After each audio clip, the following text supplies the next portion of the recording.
ideado por nuestro director general, licenciado Pedro Cava, para testimoniar los hechos históricos del siglo XX, el serial Nuestro Siglo, 100 años de historia, inicia nueva vez su transmisión. Con guión del laureado dramaturgo Iván García y producido por Carlos Vaz y Hugo Mateo, Nuestro Siglo rememora también los años gloriosos del arte y el espectáculo de Radio Televisión Dominicana.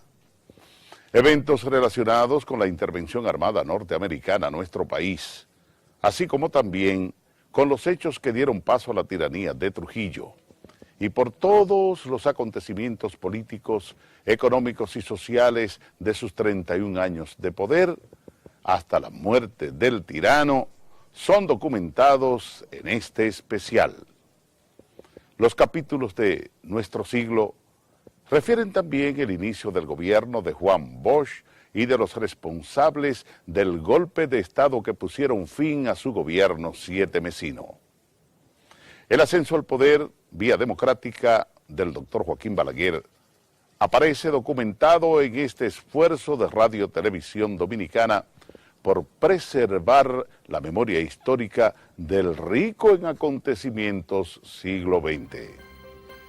En este cuarto capítulo estaremos viendo muy de cerca la matanza de 1937, el fin del conflicto fronterizo, el poder económico de Trujillo, la fundación del PRD, el Tratado Trujillo-Hall, la propuesta de reforma a la Constitución, la primera mujer en el poder legislativo, el cierre del Listín Diario, la creación de la provincia Bauruco, el desayuno escolar, la creación de la ciudad universitaria y finalizaremos con varios homenajes a artistas que pasaron por esta estación en esa época.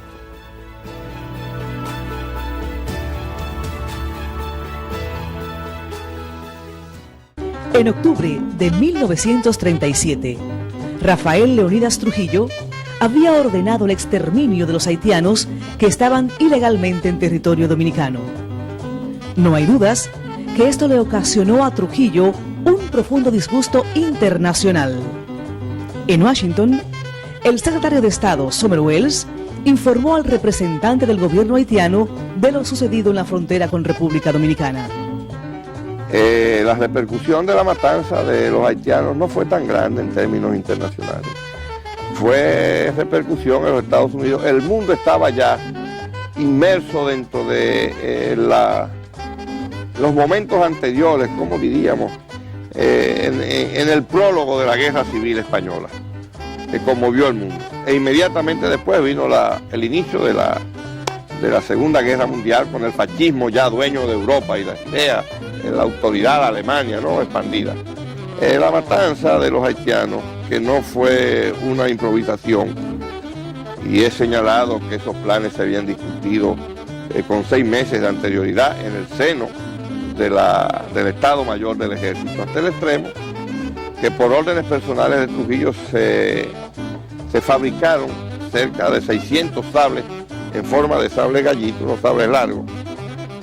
Yo tenía el que era de mi padre y se lo regalé a mi amigo Emilio Cordero Michel, porque el precedente histórico del país era que los dominicanos son expertos en el uso del sable y del machete, de las cargas al machete que se dieron, y que los haitianos le tenían temor a los dominicanos en el uso del arma blanca. Yo estoy convencido de que tan pronto se puso en ejecución la ley que creó la moneda metálica nacional, el Trujillo y 2 o 3 de sus asesores decidieron tomar medidas represivas contra la presencia de haitianos en territorio nacional, porque el GUR, que es la moneda haitiana, y el papanó, el GUR es la moneda de papel, el papanó es la moneda metálica, como se llama, el chele, ¿no?, haitiano, corrían hasta Santiago. O sea, eran dueños de una parte del territorio nacional en el intercambio. Y esa moneda había que sacarla de circulación. Trujillo dio esa orden muy consciente de lo que hacía La primera orden es sacarlos de la frontera, se le castigaba en el sentido de golpearlos. Esa tarea la hacía el ejército. La matanza de los haitianos no la hace el ejército, la hacen presos sacados de las cárceles y los que se llaman en términos políticos los lumpen, los tigres de los barrios, de los pueblos fronterizos, a los que se le dio, incentivó bajo la dirección de suboficiales del ejército, sargentos y tenientes. Iniciamos este periodo de 1939 a 1949, en cuya década surgieron partidos y movimientos contra Trujillo, así como desarrollo en todos los órdenes en el territorio nacional, por cuya razón haremos de ese periodo varias presentaciones. Primera parte: la era de oro de Trujillo. A continuación presentamos una serie de mapas que muestran gráficamente la organización y el control que tenía Trujillo en todas las actividades del país. El aspecto de la organización del sistema de enseñanza o educativo nacional en los dos niveles, en el nivel primario y en el nivel secundario, que se pone en ejecución con el advenimiento de Trujillo al poder, después del movimiento cívico del 23 de febrero de 1930, tenía sus antecedentes. Tenía los antecedentes que es muy importante señalar. Quienes unificaron el sistema educativo dominicano fueron los norteamericanos. Inclusive hicieron una comisión de profesores, de maestros, encabezada por Pelegrín Castillo, que recopiló todas las ordenanzas y todas las disposiciones que habían dado los gobiernos dominicanos en época anterior y unificaron el sistema educativo nacional. Al advenimiento de Trujillo al poder en el año de 1930, encontró dispersos en el país, aunque había apenas solamente 6 o 7 escuelas secundarias, la de Santo Domingo, la de Santiago, la de La Vega, Puerto Plata, San Pedro de Macorís, creo que eran 5 solamente. Escuelas secundarias, no había más, lo que eran las llamadas escuelas normales. Pero sí estaban dispersos en el país, en todo el territorio nacional, una pléyade enorme, o importante, no vamos a decir enorme, de maestros y maestras formadas dentro de las ideas de la escuela ostosiana. Muchos de esos profesores llegaron a ser después importantes figuras de la vida pública nacional, comenzando por una de las figuras más hermosas de ese proceso, que fue Ramón Emilio Jiménez, no solamente poeta, laureado, sino autor de este proyecto de la patria en la canción, pero otros muchos maestros importantes, Teléforo Calderón, Finfobae, los que vienen, Luis Emilio Aybar, toda esta gente ya se había formado en las ideas del positivismo, ¿no? En las ideas progresistas para su época de la escuela ostosiana.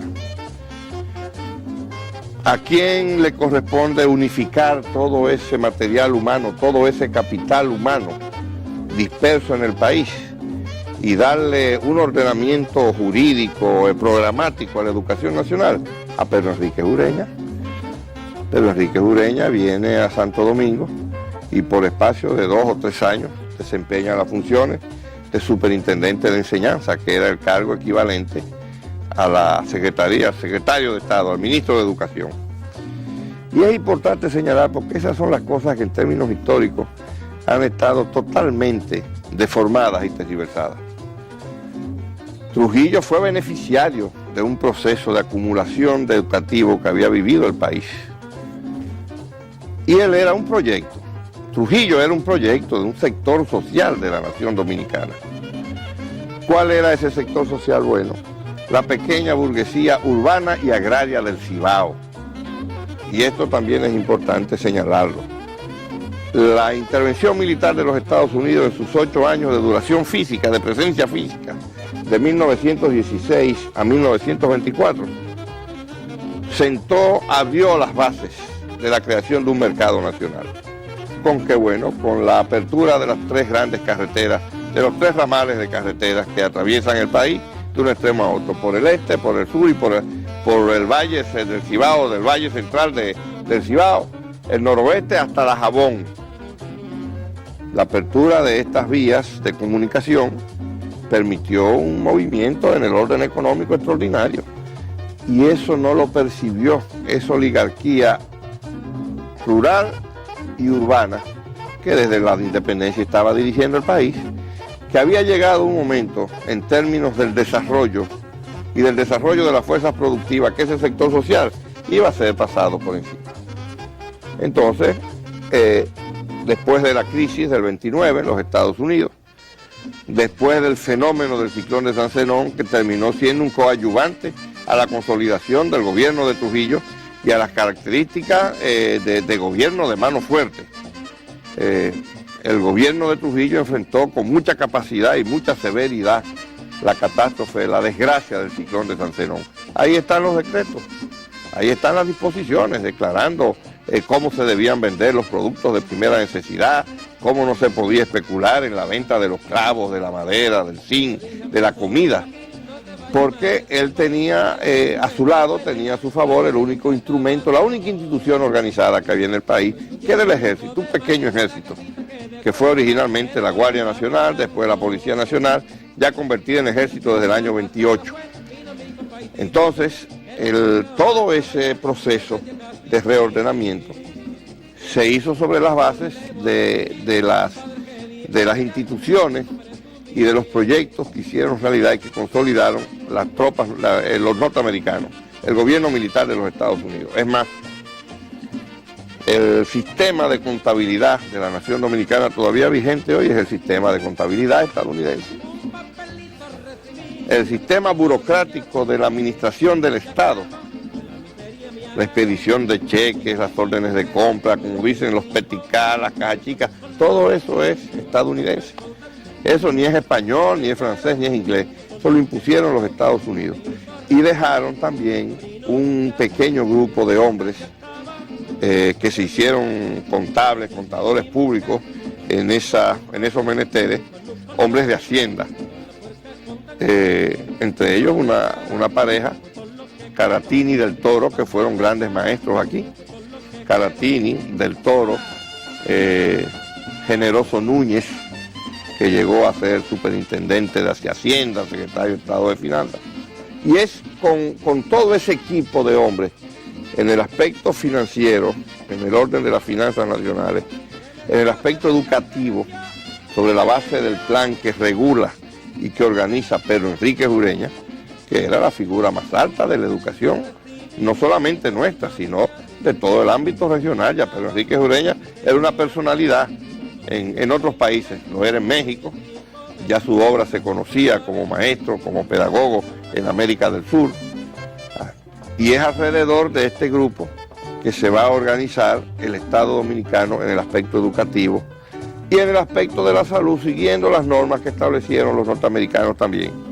Los norteamericanos introdujeron aquí la criolina y fue lo que implantaron el sistema para luchar con una enfermedad que tenía, 2 enfermedades que tenían a medio país enfermo, que eran las niguas, porque era un pueblo descalzo, y la buba. Era un plan coordinado, porque es que a Trujillo le tocó ejecutar el proyecto de gobierno del Partido Nacionalista de Américo Lugo. Eso fue lo que realmente Trujillo ejecutó, que los historiadores dominicanos, los investigadores no quieren hablar de eso. Trujillo fue un instrumento y un motor de un proceso del desarrollo del capitalismo en nuestro país, procesos a los cuales le imprimió los matices de su personalidad, que es otra cosa, es el aspecto personal. Llevó sus resentimientos sociales, la agresividad, el poder de decisión de determinar de la vida de sus enemigos o de sus adversarios, y una expresión de rapacidad, o sea, de tener recursos y dinero y de coger las cosas. Pero no es verdad que todos los que colaboraron con Trujillo en el largo periodo de su mandato eran sinvergüenzas, ni ladrones, ni vagabundos. Yo he señalado esos nombres que te hablé, de Ramón Emilio Jiménez, Víctor Garrido, esos maestros, Teleforo Calderón, que tenía otra categoría social. Gente que murió, se desapareció de la vida, sin dejar fortuna y sin hacer nada, trabajando solamente. Entonces, esos dos proyectos, el educativo y el de salud, iban paralelos. Iba uno al lado de otro. Comenzaron a imponerse a que fuera obligatorio las vacunas en las escuelas primarias, la vacuna contra la varicela, contra la viruela, contra el sarampión, que cubría los dos ciclos, la escuela primaria y también la secundaria, si era necesario. La apertura de escuelas primarias en todo el país, en las cabeceras, en los municipios cabeceras de provincia, en los municipios de los pueblos, y después entonces la apertura, ya eso es en la década más adelante, eso es después del 35, la apertura de las escuelas secundarias, de las escuelas normales, porque era necesario preparar el personal humano para ese proyecto de unificación de la enseñanza nacional, que se hizo muy bien. Se hizo también, que es necesario señalar, algo que no se ve ahora. Mira, los niños que iban a la escuela primaria en la Romana iban con el mismo uniforme que iban los niños a la escuela primaria en Barahona, en Montecristi, en San Juan de la Maguana y en Santiago. Pantalón y camisa de caqui con una corbata negra, y las niñas con una falda negra y una blusa blanca. Originalmente las escuelas no eran mixtas, solamente eran mixtas las escuelas secundarias, las escuelas normales. Pero las escuelas primarias eran escuelas separadas, escuelas de varones y escuelas de hembras. Pero ese ritual de esa escuela, del uniforme, de subir la bandera, que era una expresión de la educación, de la unidad de la enseñanza nacional, de subir la bandera a la misma hora en cada pueblo, con el mismo canto, no era del régimen de Trujillo. Quien había impuesto eso era Ercilia Pepín a principios del siglo. Ercilia Pepín fue la que creó el uniforme para que no hubiera diferencia en el vestir entre los niños que iban, hijos de ricos o de familia acomodada, y los más pobres. No, todo el mundo con la misma ropa.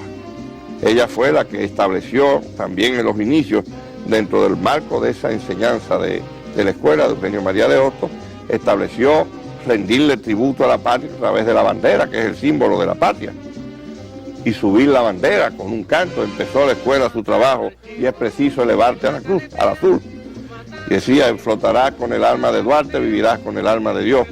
Era una expresión de un proyecto de nación que se vino incubando desde el momento en que Hostos apareció en el escenario histórico nacional y criticó de una manera muy severa el caudillismo rural, el caudillismo regional. Un país no puede estar dividido entre 25 jefes regionales.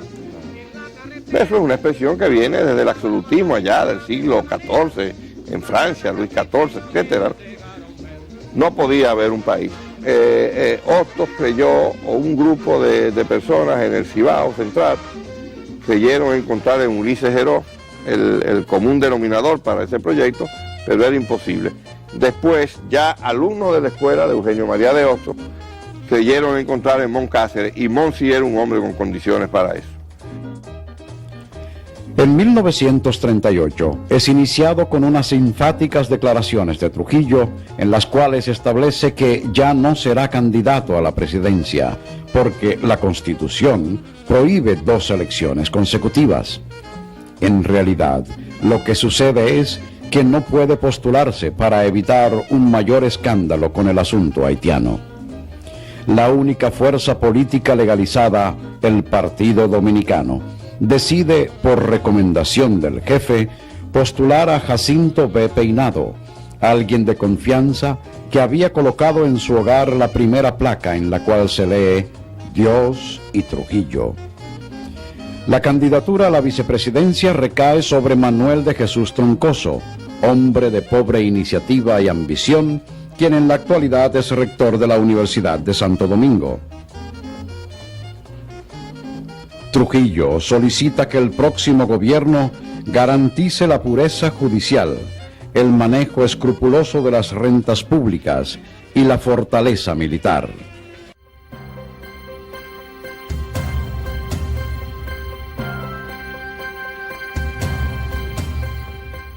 Finales del mes de enero es anunciado desde Washington un acuerdo entre la República Dominicana y Haití que pone fin al que fue llamado conflicto fronterizo entre los dos países y por medio del cual nuestro país se compromete a pagar 750,000 pesos dominicanos al gobierno del vecino país. El 16 de mayo se celebran elecciones generales y, por supuesto, ganan por unanimidad los gobernantes propuestos por Trujillo. Con la intención de mejorar su imagen internacional, lesionada por la matanza de 1937, el presidente Trujillo anuncia que dará cabida en el país a 100,000 inmigrantes judíos e igual cantidad de refugiados españoles, entre los que sufren las atrocidades del régimen alemán y de la Guerra Civil de España. Bueno, era una forma de Trujillo y de su régimen, ¿no?, de desviar la atención en relación con el problema de la matanza de los haitianos, que había tenido repercusión, no la repercusión que se le quiere dar ahora. Y era parte también de ese proyecto de una nación integrada por inmigrantes de países desarrollados de la raza blanca. Esa no fue una idea de Trujillo, esa era una idea que estaba vigente en nuestro país desde el siglo pasado. De hombres que supieran trabajar la tierra, que fueran excelentes artesanos o técnicos. Los Estados Unidos tienen abierto un programa de desarrollo tecnológico y no están buscando a negros en África para llevarlos a trabajar a los Estados Unidos. Se están llevando a los blancos de Rusia y de Polonia y de Hungría, del antiguo campo socialista. El 15 de agosto es inaugurado el nuevo puerto de Ciudad Trujillo, a un costo de 4 millones de pesos, junto con la remodelación y ampliación de la fortaleza Osama. En el discurso inaugural de estas obras, Rafael Leonidas Trujillo dice que para poder terminarlas se había visto obligado a recurrir a la fuente personal, comprometiendo entonces su propio peculio y su crédito personal. Es imprescindible saber que para la fecha la fortuna de Trujillo sobrepasaba la suma de 30 millones de dólares. Además de inversiones en bienes y muebles en Puerto Rico y Nueva York, es prácticamente dueño del país en solo 8 años como gobernante.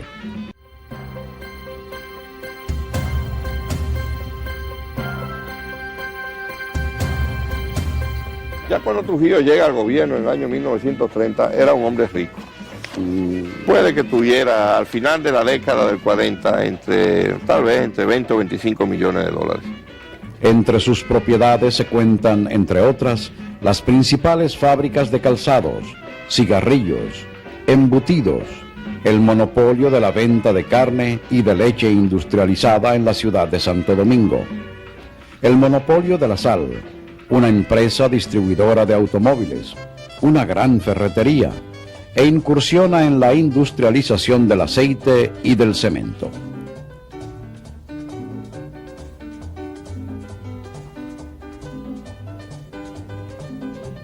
Pero no solamente progresa él, también el país muestra indicios de avance.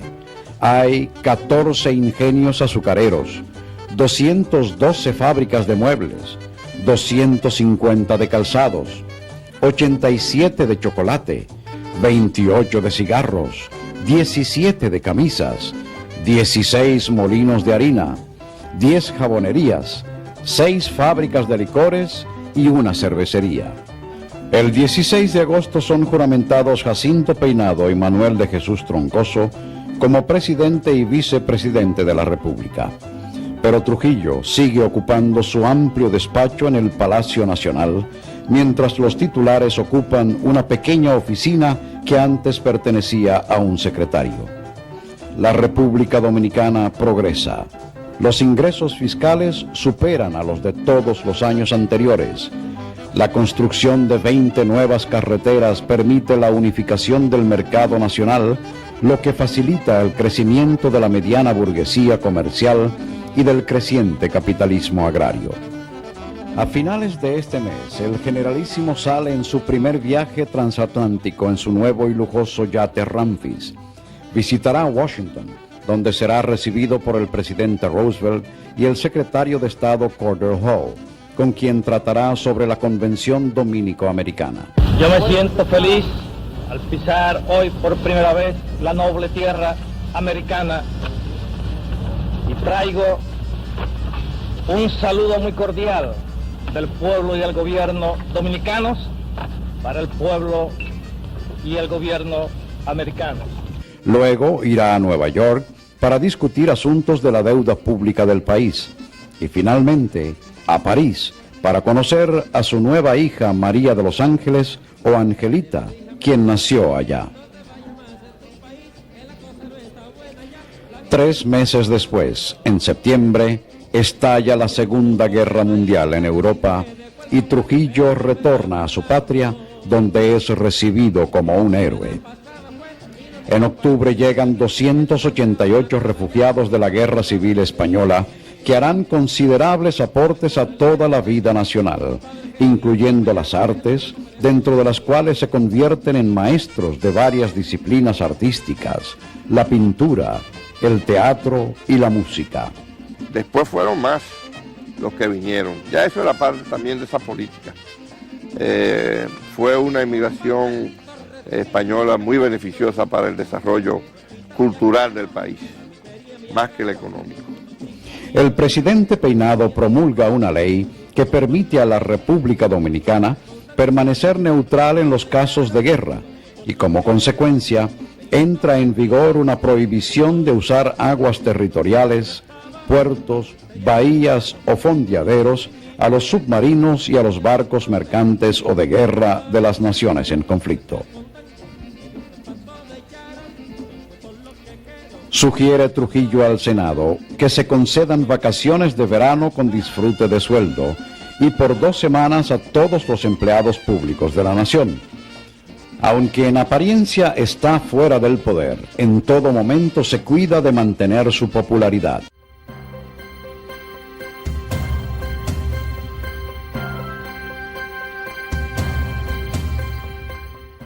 Pero algo importante sucede este año. En contra del hombre fuerte, es fundado en La Habana el Partido Revolucionario Dominicano por un grupo de exiliados del país. Entre ellos se encuentran Juan Isidro Jiménez Grullón, Enrique Cotubanamá Enríquez, Juan Bosch, Virgilio Mainardi y Ángel Miolán.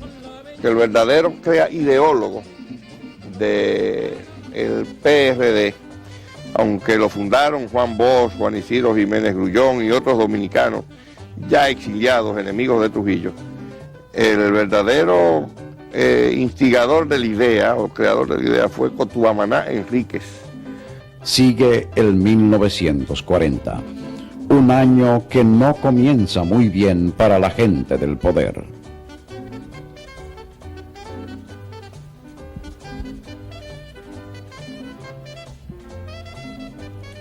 El 8 de marzo muere el presidente en funciones Jacinto Peinado y su cargo es ocupado por el vicepresidente Manuel de Jesús Troncoso. Días después se confirma una grave enfermedad que padece el propio Trujillo.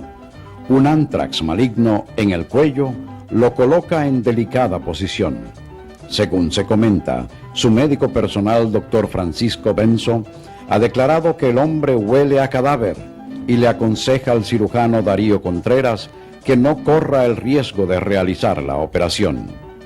Eso era el antrax, ¿no? Eso es lo que le llaman avispero, que es un nacido que le sale aquí abajo, en la base del cuello, a las personas que bregan con caballos y que están acostumbradas a bregar con caballos. Enfermedad que le hizo mucho daño y que le salvó la vida al doctor Darío Contreras, que ya era un hombre de edad avanzada, creo que tenía 70 años cuando fueron a buscarlo a Santiago y lo operó. Pero dicen que Francisco Benzo dijo que ya olía muerto. Sí. Hay mucho, el doctor Benzo, un hermoso, digo, un personaje no distinguido de la vida profesional dominicana, que tenía mucha autoridad, del ministro de Salud.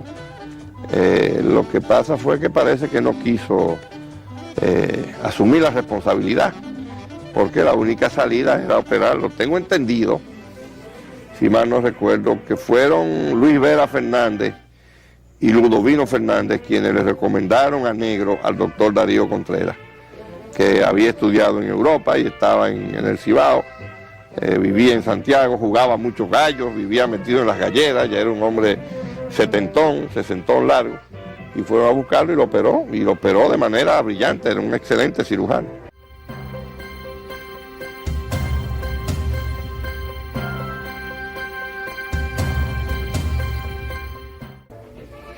El 28 de agosto, el Poder Ejecutivo designa a Trujillo, ya fortalecido, plenipotenciario con rango de embajador extraordinario en misión especial, para que en representación del gobierno dominicano firme con Washington un acuerdo que devuelva la soberanía económica a la República Dominicana. La cifra pagada es de poco más de $9 millones y el convenio es firmado por Trujillo y por el secretario de Estado de los Estados Unidos, Carter Hall, por lo cual será conocido como el Tratado Trujillo-Hall.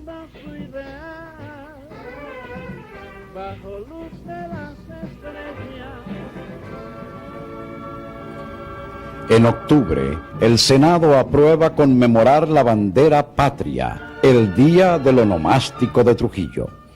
Y el Congreso aprueba un proyecto de ley mediante el cual, cada vez que se impriman, graben o coloquen las esfigies de Duarte, Sánchez y Mella, junto a estas deberá colocarse la del generalísimo Trujillo. Pero alguien presentó ese proyecto, pero después, en todo ese proceso de adulonería y de servilismo, ¿no? Pero eso no se le dio curso. Uno de los primeros hechos de importancia en el año 1941 es la inauguración por el presidente Manuel de Jesús Troncoso del local que alojará el Archivo General de la Nación.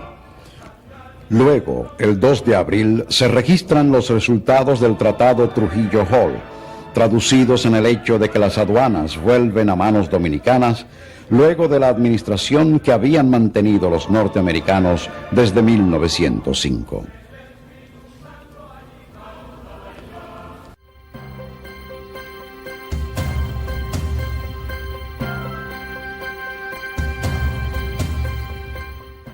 Trujillo declara públicamente que presentará una serie de reformas a la Constitución, entre las cuales está la concesión del voto a la mujer. Declara que la mujer podrá formar parte de su próximo gobierno y por primera vez en la historia nacional concurrirá con su inteligencia, su espiritualidad y su patriotismo al manejo de la cosa pública. El 4 de agosto, con motivo del aniversario de la fundación de la ciudad de Santo Domingo, es fundada la Orquesta Sinfónica Nacional. Durante todo este periodo en que no está ocupando abiertamente la presidencia de la República, el generalísimo mantiene su vigencia pública mediante constantes declaraciones y propuestas. Una de ellas es el proyecto de ley relativo a la creación del Banco de Reservas, el cual es publicado en el día de su cumpleaños 24 de octubre. Será propiedad del Estado, dice, pero no monopolizará en manos del gobierno las operaciones bancarias del país. En diciembre, apenas unas horas después de que se produjera el ataque japonés a la base militar de Pearl Harbor, la República Dominicana, por recomendación del generalísimo, le declara la guerra a Japón. ¿Al Japón? Sí, ¿Al Japón? Sí. A Japón y Alemania. Cuando bombardeó a Pearl Harbor. A Pearl Harbor. Fue cierto. Sí, cierto. Además fue una forma también de identificarse con los Estados Unidos. Todo eso le ayudó a Trujillo a resolver el problema de las aduanas. El 16 de mayo es elegido presidente de la República nuevamente, Rafael Leonidas Trujillo Molina, con una votación sin precedentes de 509.999 electores. Una extraña mascarada organizada por Manuel Arturo Peña Valle, presidente de la Cámara de Diputados, tiene lugar fuera del tiempo del carnaval. Héctor Bienvenido Trujillo Molina, hermano del generalísimo, había renunciado a la Secretaría de Estado de Guerra y Marina, puesto que la Constitución establece que sustituye al presidente. Fue nombrado en él el candidato a la presidencia. El 17 de mayo, día siguiente al de las elecciones, renuncia Troncoso, el presidente en funciones, lo cual es refrendado por el Congreso el 18, pasando el recién elegido a ocupar la silla en ese mismo instante.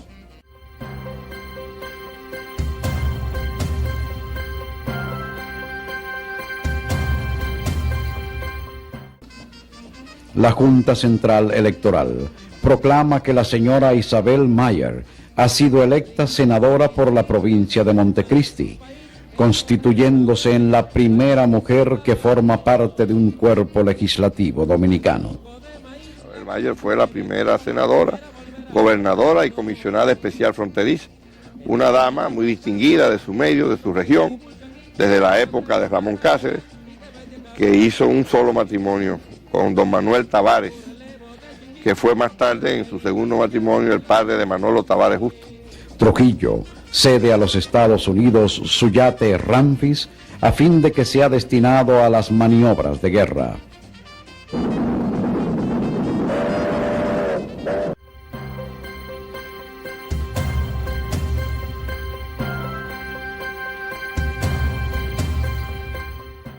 El 21 de mayo, el submarino alemán U-156 torpedea el buque Presidente Trujillo, uno de los dos que componían la flota mercante dominicana.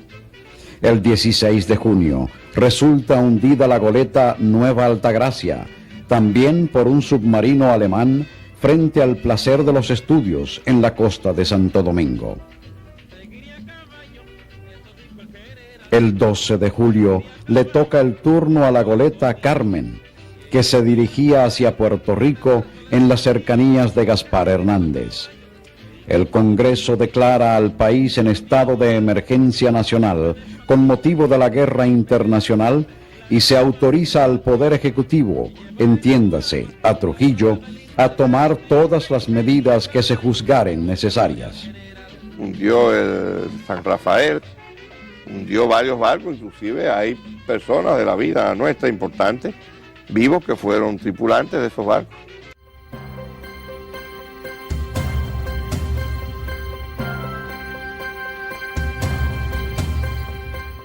El Listín Diario, periódico que había protestado contra la intervención norteamericana y por el ascenso al poder de Trujillo, es obligado a suspender su circulación mediante fuertes presiones económicas y acusándolo de actitudes pro-alemanas.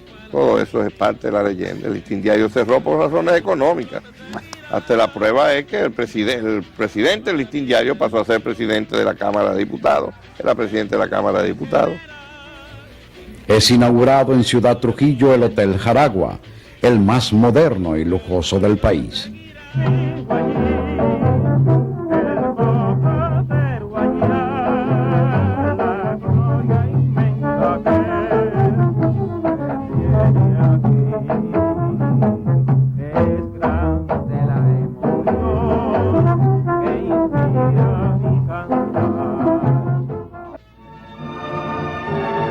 Estamos en el 1943. El Poder Ejecutivo somete al Congreso un proyecto que declara altar de la patria a la Puerta del Conde y dispone que sea este histórico lugar la morada definitiva de los padres de la nacionalidad. Es parte de un plan para celebrar el primer centenario de la independencia de la República. Es creado el primer club rotario de la República Dominicana y sus organizadores designan al generalísimo presidente de honor.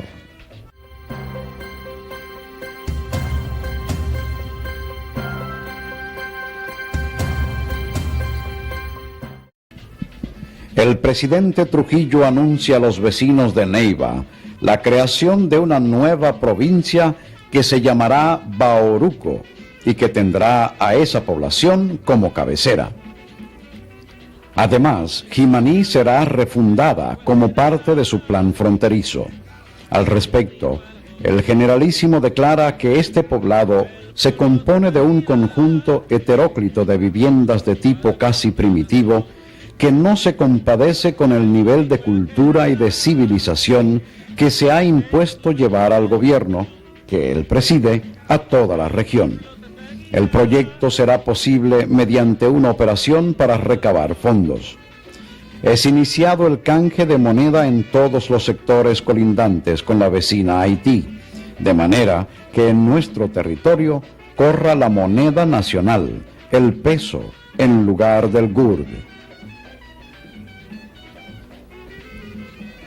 Es propuesta la construcción del Monumento a la Paz de Trujillo en la ciudad de Santiago. Se levantará en el centro del castillo, al este de la población.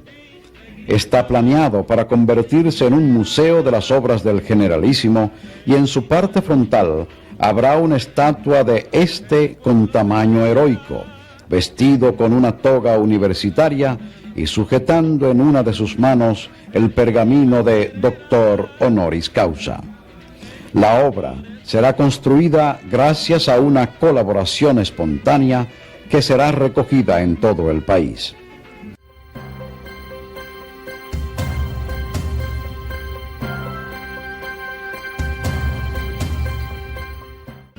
Trujillo propone instituir el desayuno escolar para ofrecer mayor bienestar a la niñez desvalida. Por supuesto, la propuesta es aceptada.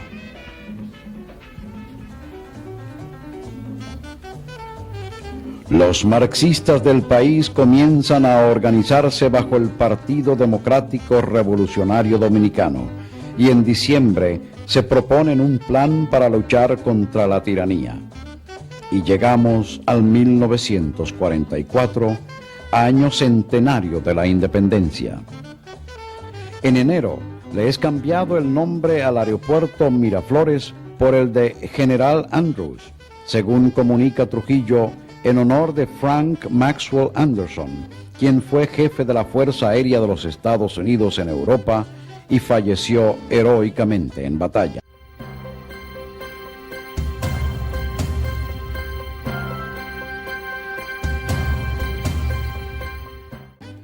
La antigua mansión presidencial es demolida para construir en el lugar el Palacio Nacional. Es iniciada la construcción de la ciudad universitaria, que albergará a la añeja Universidad de Santo Domingo. También se construye el local del Partido Dominicano en la avenida George Washington. Los festejos son iniciados el 22 de febrero y culminan el 27 del mismo mes, día de la proclamación de la República. Este día es inaugurado el altar de la patria. En su centro son depositados los restos de Duarte, Sánchez y Mella, los cuales habían sido trasladados allí el 23 desde la Catedral Santa María la Menor. A la medianoche, hora en que fue lanzado el grito libertario, es oficiado una misa en el lugar, con la presencia de diplomáticos de todo el mundo, incluyendo uno de la Unión de Repúblicas Socialistas Soviéticas. El doctor Joaquín Balaguer gana el concurso del centenario con su obra El Cristo de la Libertad, una biografía del padre de la patria, Juan Pablo Duarte. Domingo Lilón es un joven profesional nacido en la República Dominicana en 1963, hijo de chino, pero vive en Hungría y todos sus estudios lo hizo allá en Hungría y tiene un máster en Derecho Internacional. También él es profesor de la Universidad de Hungría y actualmente está escribiendo un libro que lo pone precisamente en circulación el próximo martes de mayo del 2000 aquí en la República Dominicana, en Tesaurus. Y nos trae mucho la atención que el libro se llama Armas y Poder, los húngaros y la armería de San Cristóbal. Y no solamente se limita a eso, sino que también es una investigación de la fábrica de química y de explosivos de Villa Mella en la época de Trujillo. Imagínense, yo conocí la fábrica de armas San Cristóbal y conocí su director general, que era el general Kovacs, precisamente húngaro, que fabricaba aquellas ametralladoras San Cristóbal incendiarias y que la probaron en 1957 detrás del Hotel Maguana en San Juan de la Maguana con motivo de celebrarse el onomástico de Trujillo. Eso yo lo vi, las ametralladoras incendiarias. Y quisiéramos que el joven Lilón nos diga algo de esa historia, qué sabe de él, del general Kovacs, y cómo llegó aquí y por qué se quedó en la República Dominicana y sus investigaciones, qué le dicen de todo lo que hizo el general Kovacs durante la dictadura de Trujillo. Bien, el general Kovacs era un civil húngaro, primeramente hay que decirlo, por cuanto el cargo, el rango de general era un rango honorífico que le otorgó Trujillo por decreto.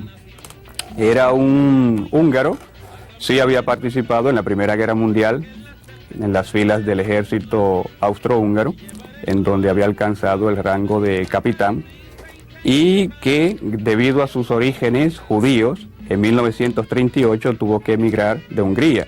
Acuérdense del fascismo alemán, el nazismo alemán, el fascismo italiano principalmente, las persecuciones a los judíos. En 1947 él llegó a la República Dominicana acompañando a López Pena, quien funcionaba como parte del servicio protocolario, del servicio diplomático del Consulado Dominicano en Nueva York. Cuando Kovacs llega aquí, en un principio le hace un ofrecimiento al general Trujillo sobre la instalación de un taller de reparación de armas, que luego, con el paso del tiempo, al cabo de unos meses, este proyecto de taller se realiza y se transforma en una fábrica de armas.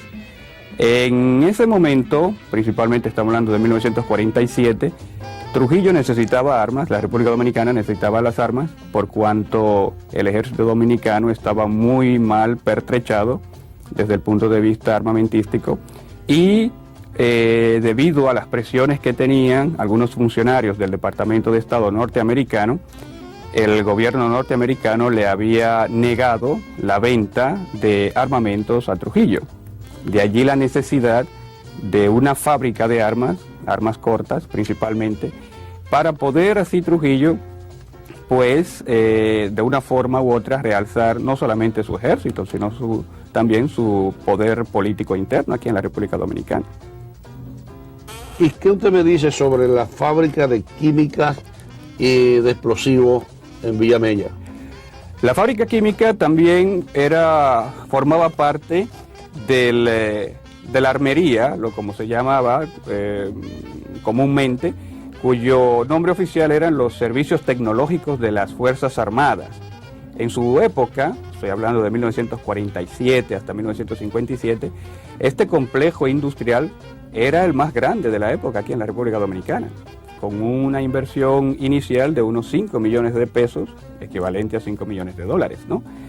De allí que, además de las armas, principalmente armas cortas que se fabricaban, como era la carabina San Cristóbal, el revólver Enriquillo y una ametralladora pesada calibre 50, también se fabricaban los explosivos, dinamitas, casquillos de balas, y precisamente para este tipo de armamento que era de rigor, era de necesidad. Yo tengo entendido que muchos países, no solamente en el área del Caribe y América Latina, sino también en Europa y los asiáticos, le interesaron comprarle armas a Trujillo. ¿Fue cierto? Y si usted lo sabe, ¿cuáles eran esos países? Efectivamente, aquí en la República Dominicana al menos durante una década, hasta 1957, que es cuando muere el general Kovacs, varios países, varias delegaciones extranjeras se interesaron por la adquisición de este tipo de armas, principalmente de la carabina San Cristóbal. Por ejemplo, de países latinoamericanos podemos mencionar a Chile, podemos mencionar El Salvador, Nicaragua, y también Cuba. Un dato muy interesante y curioso es que la carabina San Cristóbal se utilizó mucho durante la guerra de guerrilla por parte de las tropas de Fidel Castro, las guerrillas de Fidel Castro, ¿no? Otros países, por ejemplo, que estuvieron muy interesados, fueron, por ejemplo, Indonesia, Taiwán, Formosa, y muy específicamente Israel. Israel estuvo muy interesado en la adquisición de este tipo de armas, la San Cristóbal, la carabina San Cristóbal. Durante 2 o 3 años ellos mantuvieron negociaciones con las autoridades dominicanas para adquirirlas. El problema de no adquisición por parte de Israel radicó en que Trujillo le pedía un precio mucho mayor al que los israelíes, por ejemplo, ofrecían. Y un dato muy interesante es que el gobierno de Colombia, en aquel entonces presidido por el dictador colombiano, el general colombiano Rojas Pinilla, compró unas 10.000 unidades de ese tipo de armas, de la carabina San Cristóbal. Independientemente de todo lo que usted sabe ya de lo que se hacía en la armería, ¿qué otros proyectos en sus investigaciones usted encontró que tenían Trujillo y el general Cova para desarrollar? Un dato muy interesante, y muy interesante la pregunta, por cuanto Kovac era un gran negociante, un hombre de un carácter un tanto fuerte, pero con un alto sentido de lo que era el negocio. Entre uno de los proyectos que él le ofreció a Trujillo y que desgraciadamente no se materializó debido a su muerte, fue precisamente la instalación de una empresa naviera, es decir, barcos dominicanos o barcos que navegaran bajo bandera dominicana, y el cual, la marina comercial, ¿no? Marina comercial, el cual iba a representar un gran beneficio para la República Dominicana. Muy bien, yo veo la portada de su libro Armas y Poder, que tiene en su portada al general Kovac. Usted lo va a poner ya en circulación el martes. Exactamente. ¿Tiene usted algo especial que quiera decirle al pueblo dominicano sobre ese libro?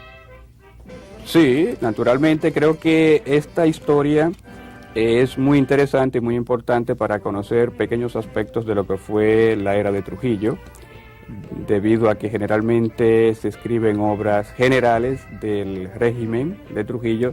Sin embargo, creo que estudios monográficos ayudarían, como este tipo, ayudarían a conocer mucho más lo que fue la dictadura trujillista aquí en la República Dominicana. ¿Sabe usted si el general Kovac estuvo involucrado en algún crimen durante la era de Trujillo? No directamente, aunque sí hubo algún tipo de problema, principalmente en relación al ingeniero húngaro, el padre de la carabina San Cristóbal, que era el húngaro Király, quien un día amaneció muerto en su habitación. Aquí en Santo Domingo. Aquí en Santo Domingo. En su casa. En su casa. Muchísimas gracias, espero mucho éxito. Gracias. Con su libro Armas y Poder, sobre lo que fue la armería de San Cristóbal. Gracias a ustedes por brindarme esta oportunidad. Durante esta década surgieron grandes artistas. 2 de ellos alcanzaron el estrellato internacional. La reina del Technicolor, como le llamaban, María Montés, electrizó al mundo con su belleza incomparable, su inteligencia que causó furor en Europa y Hollywood. Nos complace exhibirles un fragmento donde ella fue la estrella principal en la película Las Mil y Una Noches. Allah defend me. First it is that son of Satan, Ali, and now I'm going. Look, I'm going.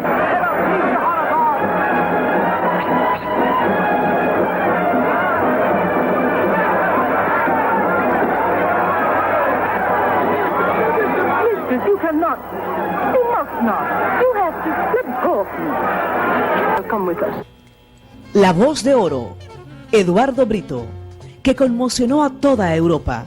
Le presentamos uno de los tantos homenajes que hace Radio Televisión Dominicana permanentemente a los artistas nacionales.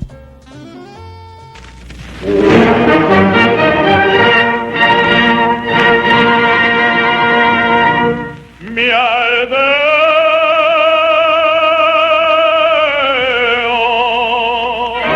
Como justa reparación pública puede considerarse la inauguración de una moderna avenida en el barrio de Villa Duarte con el nombre de Eduardo Brito.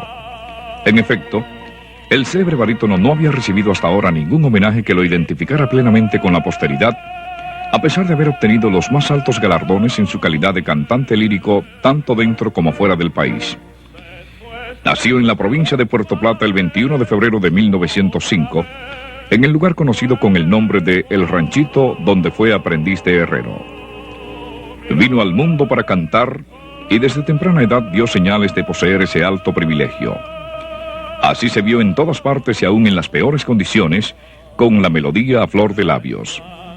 Desde los 16 años salió del hogar para seguir el impulso de su vocación hasta alcanzar la inmortalidad, al poseer la voz mejor dotada entre todos los dominicanos para la interpretación lírica. Entonces, se instaló en la ciudad de Santiago, donde fue limpiabotas deleitando a sus clientes con su voz de oro. En Nueva York, Barcelona, París, Italia, Alemania, Haití, Curazao, Cuba, Puerto Rico, en fin, donde quiera que estuvo Eduardo Brito, se destacó por sus cualidades. Aquí tuvo amigos y maestros como Julio Alberto Hernández y Juan Francisco García. Contrajo matrimonio con la compañera de toda la vida, Rosa Elena, hoy viuda Brito. Formó parte de la compañía de Eliseo Granet. En Barcelona debutó con la Virgen Morena, alcanzando éxitos apoteósicos, cantando Los Gavilanes, la de Soto del Parral, Katiuska y Luisa Fernández, cuyas representaciones no han podido ser superadas gracias a sus innatas cualidades y a los esfuerzos del maestro Pablo Sorozábal. La Guerra Civil Española fue un rudo golpe para los proyectos artísticos del barítono dominicano, lo cual lo obligó a regresar a la patria y emprender nuevas actuaciones, cantando a dúo con Susano Polanco las piezas Dominicana de Salvador Esturra y Feliz eres labriego de Julio Alberto Hernández, entre otros. En la vida de Eduardo Brito hay momentos de gloria y de tristezas. Desde sus actuaciones en el Teatro Colón de Puerto Plata, en las veladas de Santiago, su debut profesional en el Hotel Fausto de la ciudad capital, sus éxitos en el exterior y su retorno a Santo Domingo, hasta su triste paso final por la voz del Yuna, madre nutricia de esta voz dominicana. Después de haber alcanzado la gloria, Eduardo Brito se vio obligado a trabajar en la ciudad de Nueva York en condiciones de obrero por el debilitamiento de su voz, situación que no pudo soportar y esto precipitó su estruendosa caída. Falleció en el manicomio de Nigua, único centro psiquiátrico existente en su época, el sábado 5 de enero de 1946. Con el reconocimiento público que le hará el gobierno de su excelencia, doctor Joaquín Balaguer, no solamente se rinde tributo a un gran dominicano, sino también a uno de los más extraordinarios barítonos de lengua española del presente siglo. Así lo reconocieron sus contemporáneos y quedó patentizado en cada uno de los escenarios donde actuó, hasta sorprender a la viuda del nunca olvidado Enrique Caruso, quien al oírlo exclamó: «Es una voz maravillosa. Esa es la voz que no morirá nunca, porque la dejó plasmada en Mi aldea y Los Gavilanes». Mi aldea,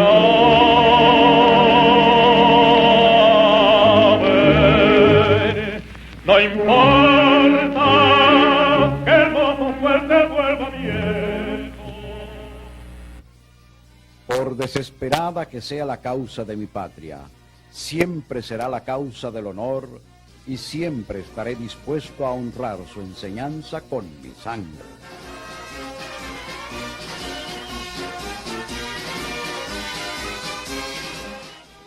Gracias por estar con nosotros. Nos reencontraremos la próxima semana con más de la era de Trujillo. Hasta entonces.